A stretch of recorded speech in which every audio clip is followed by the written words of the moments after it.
காசாவில் இதுவரை வெடிக்காத குண்டுகளை அகற்ற 14 வருஷங்கள் ஆகுமாம். ஐநா தகவல். காசா மீதான இஸ்ரேலின் தாக்குதல் சமீபத்தில் உச்சத்தை எட்டியுள்ளது. சில நாட்களுக்கு முன் ஐநா பணியாளர்கள் சென்ற வாகனம் மீது இஸ்ரேல் வான்வழி தாக்குதல் நடத்தியது. இதில் 7 பேர் பலியாகினர். எனவே போர் நிறுத்தத்தை உடனடியாக கொண்டு வர வேண்டுமென உலக நாடுகள் கடுமையாக வலியுறுத்த தொடங்கின.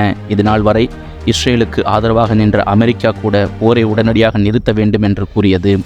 போரில் 34,000க்கும் மேற்பட்டோர் உயிரிழந்தனர். இவர்களில் பாதிக்கும் மேற்பட்டவர்கள் பெண்கள் மற்றும் குழந்தைகள். மேலும் போரின் காரணமாக காசாவுக்கு நிவாரணப் பொருட்கள் எதுவும் வரவில்லை. இதனால் உணவு, குடிநீர் தட்டுப்பாடு ஏற்பட்டுள்ளது. உணவின்றி நோயாளிகள், கர்ப்பிணிகள், முதியோர்கள் ஒருவர் பின் ஒருவராக உயிரிழந்தனர். தொற்று நோய்களும் தீவிரமடைந்துள்ளன. இதனிடையே போர் நிறுத்தம் கோரி ஐநா பாதுகாப்பு கவுன்சிலில் பாலஸ்தீன ஆதரவு நாடுகள் கொண்டு வந்த தீர்மானங்களை அமெரிக்காவும் பிரிட்டனும் வீட்டோ அதிகாரத்தை பயன்படுத்தி ரத்து செய்து வருகின்றன. எனவே இந்த போர் மத்திய கிழக்கு முழுவதும் பரவும் அபாயம் உள்ளது. இன்றைய நிலவரப்படி காசா மீது இஸ்ரேல் வீசிய சில குண்டுகள் இன்னும் வெடிக்காமல் மண்ணில் புதைந்து கிடக்கின்றன. இந்த வெடிகுண்டுகளை கண்டுபிடித்து அழிக்க 14 ஆண்டுகள் ஆகலாம் என ஐநா திடுக்கிடும் தகவலை தெரிவித்துள்ளது. ஐக்கிய நாடுகளின் சுரங்க நடவடிக்கை சேவையின் UNMAS மூத்த அதிகாரி பெர் லொத்தமர் இந்த தகவலை வெளியிட்டார்.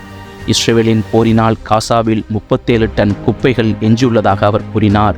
இது குறித்து விரிவாக பேசிய அவர், சுமார் 7 மாதங்களாக நடந்து வரும் போரில் ஏராளமான கட்டிடங்கள் வெடிகுண்டு வீசி அழிந்துள்ளன. சில வெடிகுண்டுகள் வெடிக்காமல் உள்ளன. எத்தனை குண்டுகள் என்று சரியாக சொல்ல முடியாது.